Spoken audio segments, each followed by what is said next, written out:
Thank you. I think Weeksville has a new soundtrack. That was beautiful. Thank you. So today is a celebration, and it is also a declaration.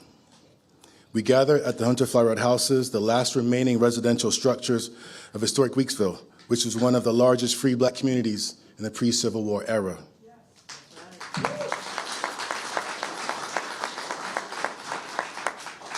These homes are not symbolic. They are physical proof of what free Black New Yorkers built in 1838, 11 years after the abolition of slavery in New York State. They are proof of ownership, education, enterprise, and civic life at a time when this nation denied Black people full rights and full protection. Before I continue, I want to recognize our elected officials and partners who are here with us today. I believe Latrice Walker is here. We have outgoing DCLA Commissioner Lori Cumbo. Thank you.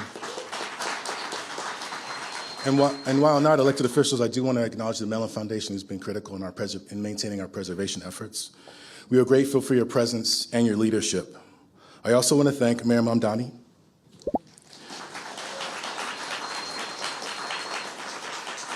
for his support and the city's investment in this restoration.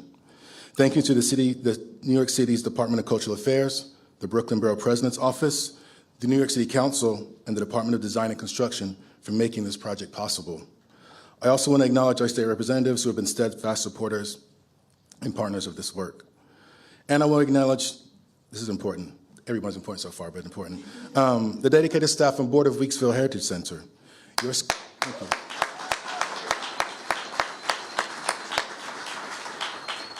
Your scholarship, stewardship, and persistence made this moment possible. This restoration reflects your belief that history matters. I also want to recognize the talented team of CTA architects whose knowledge, skill, and care made this physical restoration possible. So let me be clear. This is not simply Black history. This is American history. All right? Weeksville tells the story of Americans who believed in property ownership, civic participation, education, and economic independence. It tells the story of people who built institutions when institutions would not build for them. It tells the story of self-determination in its most concrete form. At a time when there are efforts across the country to narrow the telling of our past, to sanitize it, or to suggest that some stories are less worthy of preservation, this restoration sends a different message. Black history is foundational, it is not optional, it is not peripheral, it is central to the American story.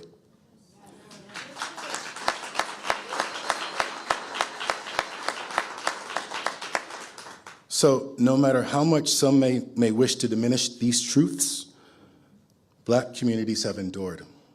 The Hunter Fly Road houses stand as quiet but powerful witnesses to that endurance. But this moment is not only about the past, it is also about the present. Weeksville was founded as a refuge, a place where free Black New Yorkers could build homes, educate their children, and protect one another from slave catchers who hunted Black people in the streets of this city. It was a sanctuary in a hostile landscape. When you stand inside these homes, and I've done this many times, you feel how small they are. You imagine the courage that it took to build a life here, to claim space, and to plant roots in uncertain soil. Today, we continue that work. In a time when many marginalized communities move through their daily lives with uncertainty, when some fear detention, targeting, or separation from their families by the very same systems meant to protect them, Weeksville stands as a reminder that sanctuary is part of our history. It is also part of our responsibility.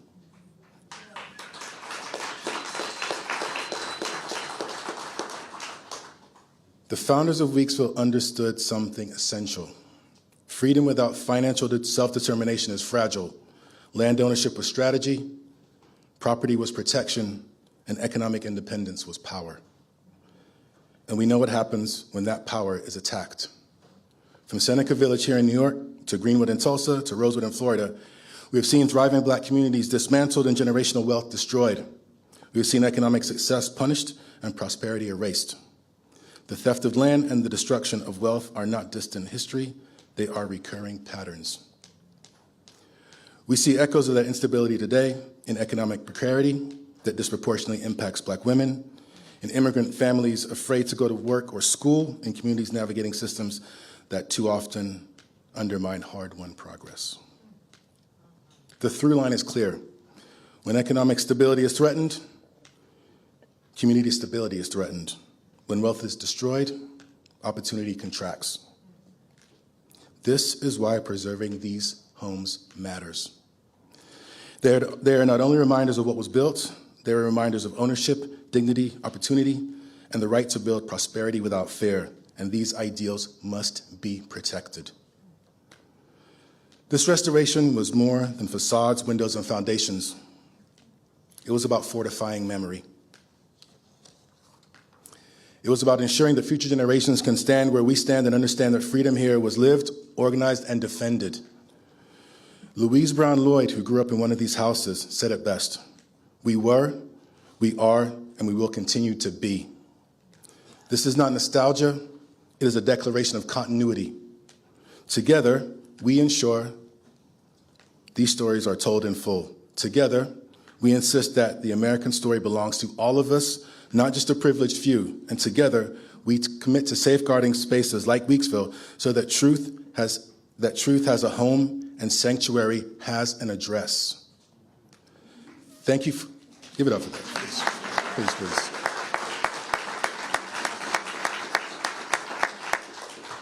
So thank you for joining us today for this special occasion. And now it is my honor to introduce Mayor Zohran Mamdani.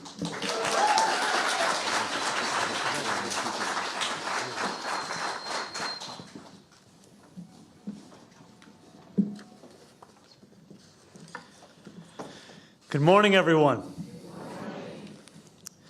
It is truly a pleasure to be here, and I want to say thank you so much for your introductory remarks. Before we speak about the Weeksville Heritage Center, I want to share a few words about my recent visit to the White House. Yesterday, I did something that I am truly reluctant to do. I left New York City. I traveled down to Washington, D.C. to meet with President Trump in the Oval Office. I have said time and again that our city faces an immense affordability crisis. It is felt by residents here in Weeksville, across Brooklyn, and across the 5 boroughs of the city that we all love and call home. And it is felt whenever New Yorkers try to find a place to live, go grocery shopping, put their kids in childcare, or even take public transit. Addressing this crisis was the focus of my meeting with the President. I proposed working together to build more than 12,000 new homes in our city, which will be the single largest housing development New York City has seen since 1973. The President was interested in the idea, and I look forward to the ensuing conversations about how to build more housing in a city that doesn't have enough of it. We also discussed the immigration cases I know are front of mind for so many New Yorkers. I shared my concern with the President about ICE's detention of Columbia student Elmina Agayeva yesterday morning, as well as the detention of 4 additional New Yorkers in relation to the university: Mahmoud Khalil, Mohsen Mahdawi, Yunseo Chung, and Niqaq Ordia. I asked that their cases be dropped. I'm grateful that shortly after our meeting, the President called me to inform me that Elmina would be imminently released, and indeed she was. Now I want to speak about the reason that we are together today. The Weeksville Heritage Center. What a gift, truly, it is to be here with all of you. Thank you to the string quartet. If we can have another round of applause for the incredible performance, truly. For beginning this event on such a celebratory note. And my deepest gratitude as well goes to Dr. Raymond Condrington and the staff of the Weeksville Heritage Center for preserving historic Weeksville's remarkable legacy for all of us.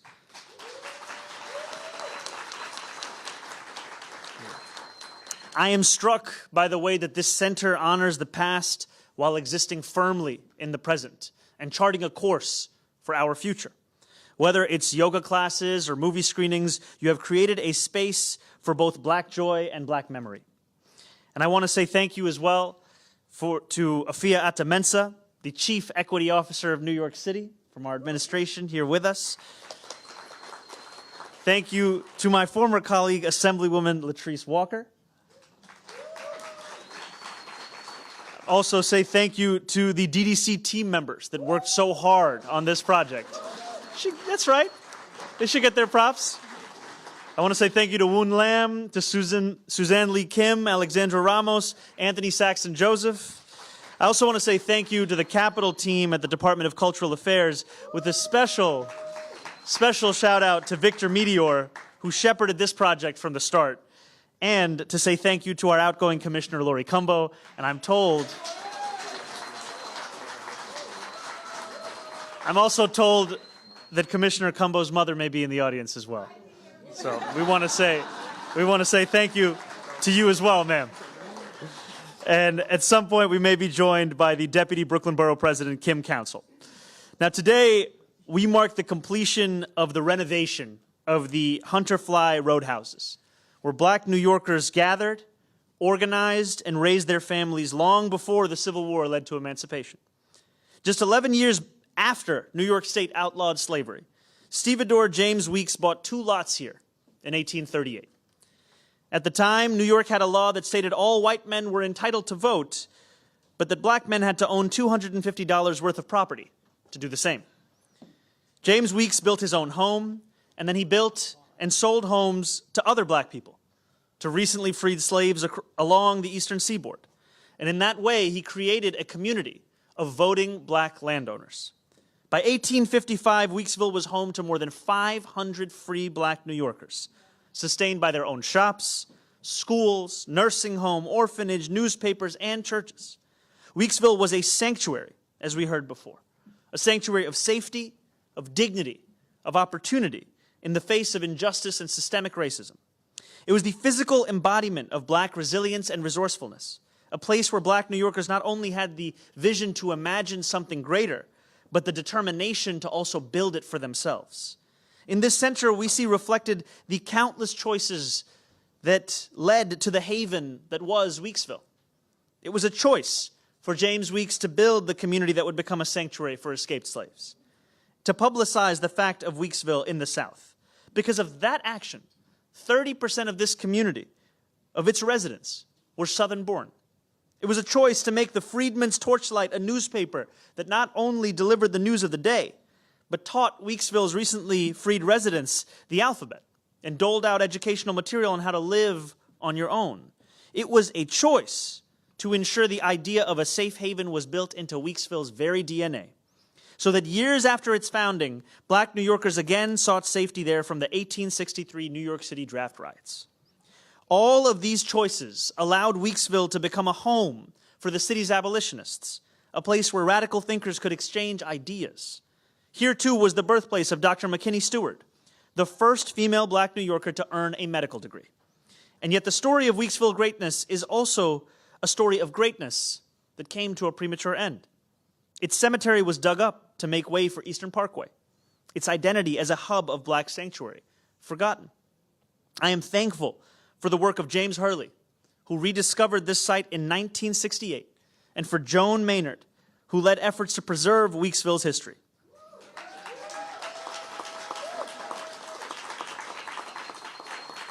It is because of them, as well as many others, that New Yorkers and City Hall can look to Weeksville as a guide as we work to build a city where every New Yorker can afford a dignified life. To deliver that city will not only require the same level of thoughtfulness that James Weeks and others led with nearly 2 centuries ago. It will also demand the same willingness to put working New Yorkers first. Now, you know that I speak often about the importance of taxing the rich and ensuring the wealthiest New Yorkers and most profitable corporations pay their fair share. In response, I often hear about an imagined exodus such a policy choice would prompt. After I share the fact that our city is home to more millionaires today than we were when the state raised taxes on millionaires in 2021, I then ask about the exodus that we're already facing. Over the past 2 decades, more than 200,000 black New Yorkers have left our city. Because childcare costs have become too prohibitive, rent too unaffordable, buses too slow. That is a very real, very tangible exodus, and it is measured in storefronts that sit shuttered, in neighborhoods that feel more hollow than before, in schools with fewer students in their classrooms. We can and will do more to ensure that New York stays home to all those who want to call it as such. Like the leaders of Weeksville, We now look to them as an example for how City Hall can use the fullest extent of our power to improve Black New Yorkers' lives across this city. Over the coming weeks and months and years, we will make universal childcare a reality for every family in this city. We will protect homeowners by taking on deed theft while breaking new ground on affordable housing across our city. And yes, we will also make the slowest buses in the United States of America fast and free. As we reflect upon the urgency of this work, I'm reminded of an exhibit that is currently on display here, In Search of Sugarcane, by Latasha N. Nevada Diggs. It tells the story of a Black woman's slow displacement from her Harlem apartment, preserving her mementos and memories at an altar, and in that way, keeping them alive, creating a space of what she calls sacred time. Standing in the exhibit, you feel the profound loss of displacement as well as her refusal to be erased. It is a story that is all too familiar to many Black New Yorkers. My friends, as we celebrate this incredible day, and as we celebrate Black History Month here, let us also recommit ourselves to ensuring that Black history can continue to be written in our city. And may the memory of Weeksville light our way. Thank you very much. And with that being said, it is my pleasure to introduce Afia Atamensa. Thank you so much, Mr. Mayor. Thank you to the team here at Weeksville. Thank you to the elected officials who have joined us this morning. And of course, hello, Brooklyn. Woo! My name is Afia Atamensa, and I'm the New York City's Chief Equity Officer and Commissioner of NYC's Office of Equity and Racial Justice. It is an absolute honor to be joined here today in celebrating the restoration of the Hunterfly Road houses. We're standing where Black New Yorkers built homes, churches, schools, businesses, and civic institutions. They built a thriving town, a place where Black families could live with dignity, organize for progress, and shape their own futures. But history is not only about what is built, it is also about what is buried. By the turn of the 20th century, development pressures surrounded and swallowed up Weeksville. Its presence faded from public memory. Yet in the 1970s, several of its iconic houses were rediscovered and community leaders fought to protect them. Because of that advocacy, we are here today, not just to look at preserved buildings, but to stand inside a recovered legacy. Weeksville is not only an essential part of Brooklyn's Black history. As was said before, it is an essential part of American history. It reminds us that people have always had to create refuge when the law and the powerful made life unsafe. That truth is not distant. It calls us right now to protect dignity, belonging, and the right to live without fear. Cultural preservation must be central to equitable development. When we invest in places like Weeksville, we are investing in identity, in education, and in community power. Today's celebration is also part of broader work to advance racial and gender equity citywide. Preserving Weeksville is equity in action. It is a recognition that Black history is not a footnote, it is foundational. It is a commitment to telling the truth about who built this city and ensuring that those communities can continue to thrive here. I encourage everyone to tour this remarkable historic site, to learn about its residents, and to engage with the dynamic programming happening here today. The spirit of self-determination that defined Weeksville's founding still lives on within these walls. This restoration safeguards more than historic homes. It preserves a story of resilience, freedom, and possibility, a story that continues to shape and inspire New York City's future. Thank you, and it is my pleasure to introduce Assemblymember Latrice Walker. Thank you. Good morning or good afternoon. I walked past the entrance and I was really amazed by the fact that so many of you felt it was important enough on these last days of Black History Month to celebrate our Black brilliance, our Black determination, and our Black community. We recognize that while we are here at the Hunterfly homes, this was not necessarily a place of happiness. When people were escaping slavery in the South, even in the North, they experienced fear. of someday being captured and taken back to a place where they thought that they would never have to revisit. And many of those individuals, till this day, still recognize that same threat, that same fear. We know that the Constitution determined that slavery was abolished, except in the case of criminal punishment. But each and every day, as we take away resources from education and we put them into mass incarceration, we are returning our people to a place of slavery which existed in the very days that Weeksville was created. But guess what? Weeksville is not weak. It is stronger today than it has ever been. And it is always the pleasure to be able to stand hand in hand with all of our colleagues in government to recognize just how important it is to preserve this legacy, this rich legacy from Brooklyn, New York, to the African burial grounds in Lower Manhattan, to Timbuktu, upstate. The ravage of fear is still upon us. And it may have taken us 400 years to get to a place where we can celebrate the restoration of the Hunter-Fly homes.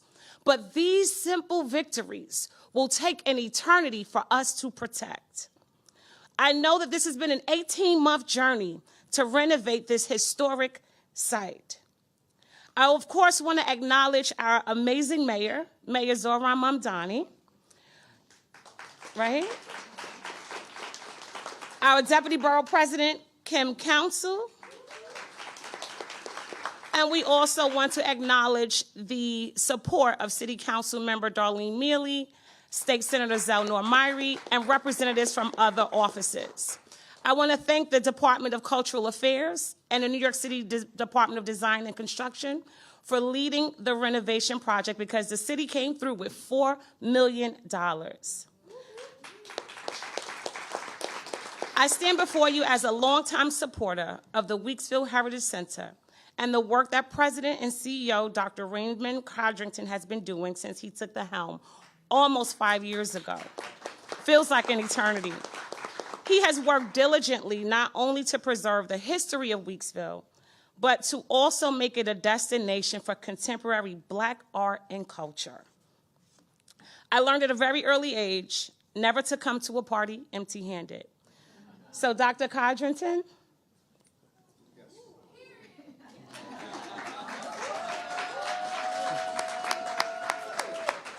We recognize that we are in this place, and it's raining in here. And so it's important for us to put the type of financial infrastructure resources that we need to not just preserve the grounds, but also the edifices that we allow to encapsulate all of the brilliance that our communities gather here so often for. And so on behalf of our office, we present this $2 million check for the renovation of the Cultural Arts Building and the Hunter-Fly Road System on behalf of the New York State Assembly.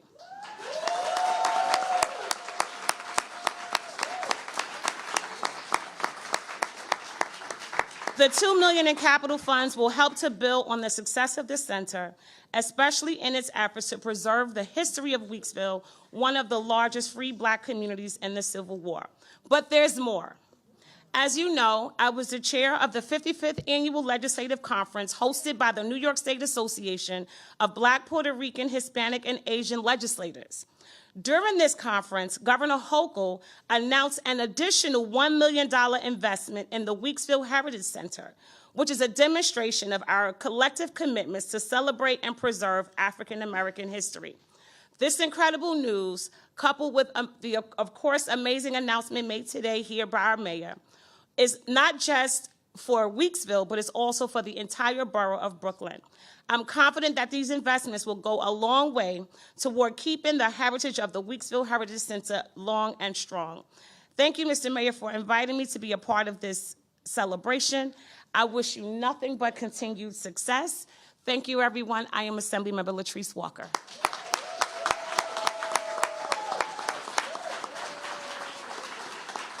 It is my pleasure to call upon Deputy Borough President Kim Council.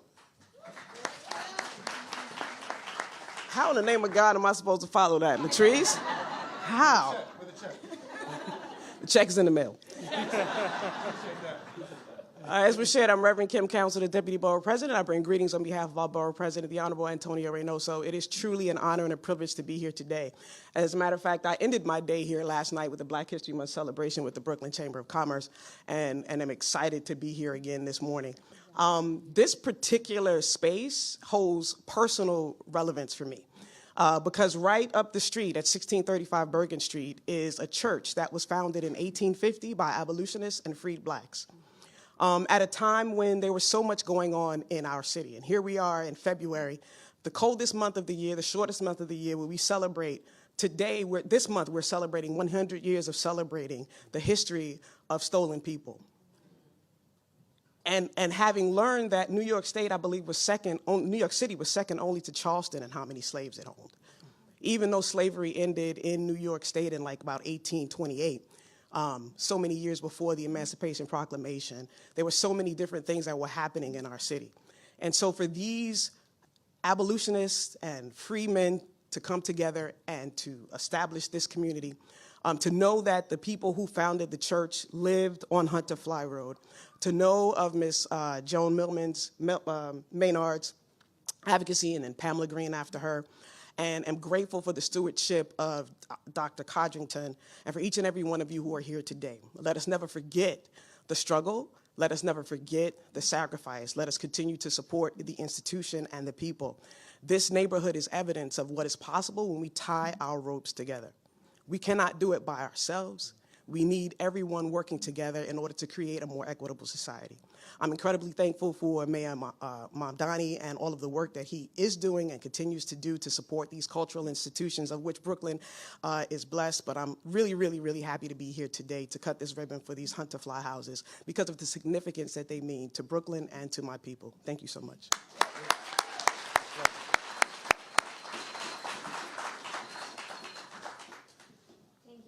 And thank you so much to all of our speakers. We're going to take some questions now. Let's please try to keep it to one question if possible. And we have a microphone right here from Audra. So we're going to start with NJ at Channel 7.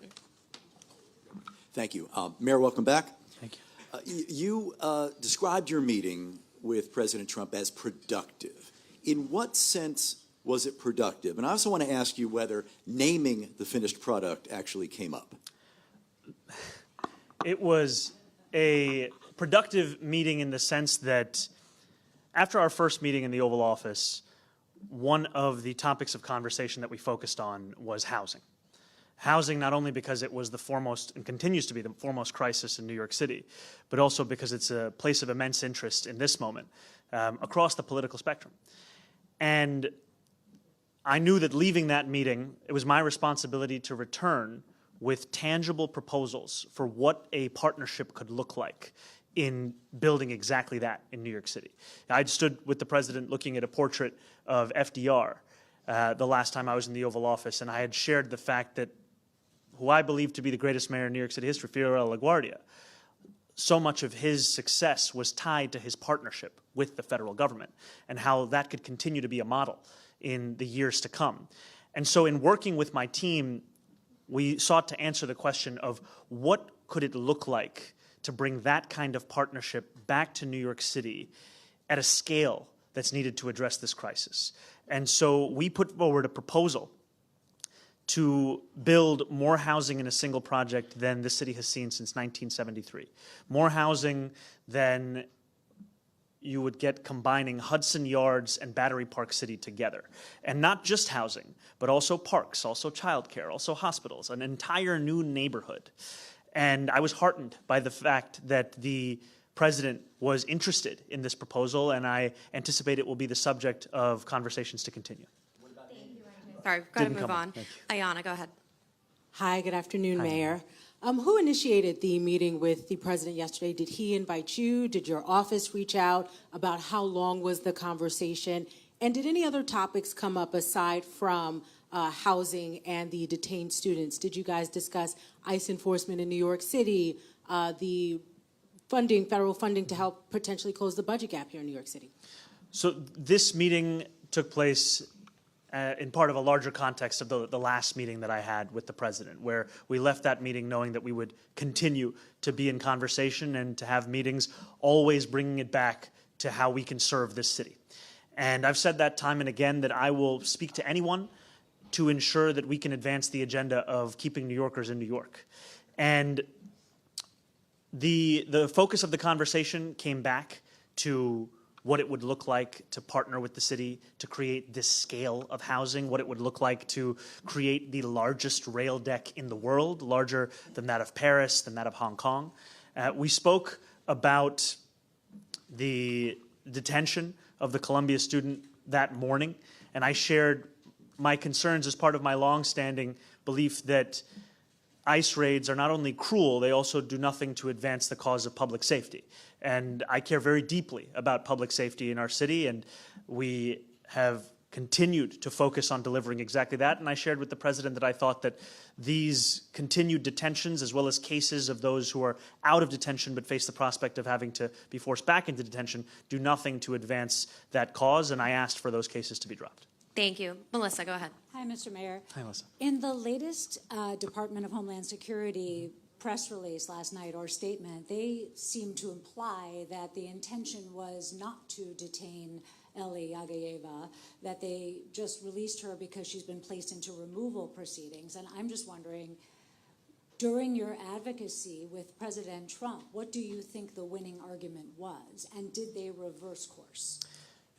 All I can tell you is what happened, which is that I shared directly with the president a list of names of Columbia students and those who've also been detained because of their activity on Columbia campus, and that these actions do nothing to advance the cause of public safety. And I asked that these cases be dropped, and the president said that he would look into it. Soon after the meeting, I received a phone call from the president saying that he was going to imminently release her. Thank you. A few of them are Columbia students. One of them was detained on the basis of her being present on Columbia campus at a protest. Thanks. We'll go to Henry, and then we'll go to Sahaley. Thank you, Audra. Hi, Mayor. Welcome back. Hi, thank you. Back to the housing proposal. Yes. What assurances did the president give you that he would follow through, especially given that he has worked to actually defund some of the major infrastructure projects of the tri-state area? And why bring this one forward when it's so cost-intensive to cover the rail yard? Could billions not be used better to build more housing elsewhere? So the president shared his interest in the proposal, and I am encouraged by the fact that we will continue to talk about this proposal. It is going to be a long process. We are speaking about an idea that had its first beginnings in the 60s and 70s and 80s. It's a long-standing proposal. The reason to focus on this one specifically is in a city where we know that land is so precious and so finite, here lies an opportunity to create more of it by creating the largest rail deck the world has ever seen. And then on top of that rail deck, building more housing than we've seen since the construction of co-op houses and Co-op City. And that presents within it an opportunity to deal with a housing crisis where right now we know there are far too few homes in New York City, even for those who already call New York City home, let alone for those who want to join us in this city. Thank you. He said that he was interested and that the conversation would continue. Thank you. We'll go to Haley and then Joe right next. Hi, Mr. Mayor. Hi, Saley. Did you speak to any local, thank you. I wanted to ask about the Sunnyside Yard project as well. Did you speak to any local electeds in that area about the project in advance to your meeting with President Trump? And if not, what conversations are you planning to have in the near future? You know, we've had a few conversations across elected officials, labor organizers. Those conversations will continue because this is a long-standing project that will also require a long-standing commitment, and we're just at the very beginning of it. And I broached this with the president because of the fact that this is one of the busiest rail yards on the entire continent, frankly. And the city cannot build on these rail yards without the approval and direction of the federal government. It will also require the federal government shifting a few policies as it pertains to bond caps and risk sharing, all of which are impossible for the city to do on its own. Thanks. Thank you. Joe, go ahead, and then we'll go to Inside Edition. Hi, Mr. Mayor. How are you Hey, doing? Joe. How's it going? Sorry. I was looking for you. Yeah. I'm here, not on the floor, Thank in the you. chair. Yes. Could you tell me how the meeting came about, who approached who, and when? And I was also wondering if you can explain a little more broadly, you know, on the campaign trail, you had a very different posture saying you would be kind of the president's worst nightmare. Since taking office, you really have gone to great lengths, I think, to not criticize him and foster this relationship. It's very different than most Democrats in the country. Can you tell us why, you know, you're taking this tack? So I said over the course of the campaign that I will always be honest and direct with New Yorkers about my views. The president and I have many disagreements, which we share publicly and we share privately. And I also said on that same campaign trail that I would be willing to work with anyone, no matter disagreements, so long as it was to the benefit of the city that we love. That is what it comes back to. Every conversation has to be advancing the agenda of working New Yorkers. And when we think about 12,000 new homes for working and middle-class New Yorkers, we see the possibility of so many more people being able to put roots down here in this city. And this was a meeting that was scheduled as part of following conversations from the prior meeting, which was in November. There was always a sense that that would continue. It's, as you know, not the first meeting I've had with the president. It won't be the last. And we will also continue to advocate for anything and everything that can help New Yorkers continue to remain in New York. Thanks. Go ahead. And so when it was planned? Sorry.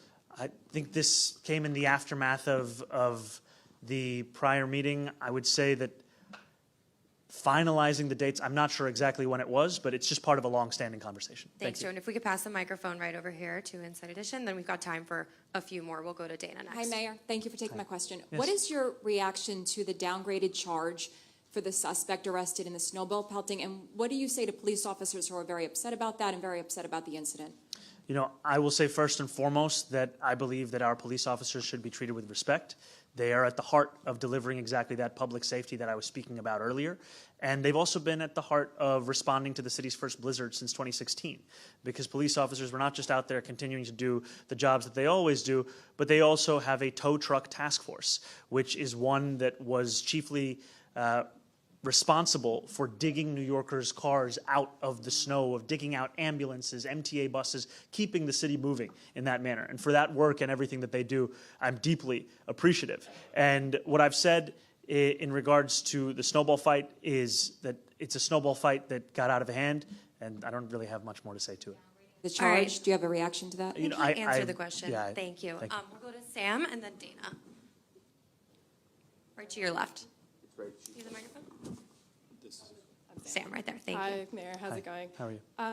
I have a couple questions. One is that work requirements for SNAP go into effect on Sunday, and I'm wondering if you're confident that HRA has the staff and the capacity needed to deal with that paperwork and the requirements. Do you think the governor should step in with payments to help out? My second question is if the city council staffer who had been detained by ICE also came up in your conversations with Trump. So I'll say that I'm incredibly appreciative of the governor's partnership for advancing the needs of our city, and she also stepped in the last time around. We saw providing additional funding in SNAP benefits to ensure that so many New Yorkers would continue to be able to put food on the table. I actually recall during Veterans Day, I sat with a number of veterans, and one pulled me aside to say that that infusion from the governor was critical in him being able to continue to eat that week. And so I think what the governor has done in the past has been truly significant and helpful. And I am confident in HRA, and I also know that the tasks in front of HRA and city agencies only continue to increase. I always believe in their ability to meet the moment, but also our city administration's commitment to helping them in doing so. And the names that we spoke about specifically were the ones in the context around students who were being detained on or around campus. However, it was within a conversation where I made clear, and I will always make clear, that I believe that ICE raids at large are ones that are cruel and do nothing to advance public safety. Thank you. Dana, go ahead. Hi, Mr. Mayor. Hi, Dana. When you say that the president expressed interest in the proposal, what precisely do you mean? I think that the president was interested in the idea of working together to build 12,000 homes, and that this was a long-standing idea that has not yet come to fruition. And within that lies an opportunity to deliver a new scale of development in this city, and one that starts to resolve an issue that you will find on the tips of the tongue of any New Yorker across the city, which is housing and how New Yorkers can afford to live in this city. And also, a critical part of this proposal is that half of the homes would be Mitchell-Lama homes, which have been considered time and again by so many, including by the president, as being critical to the stability of middle-class New Yorkers and their ability to lay down roots in the city they call home. Thanks. Josie, go ahead. And then we'll go to Heather.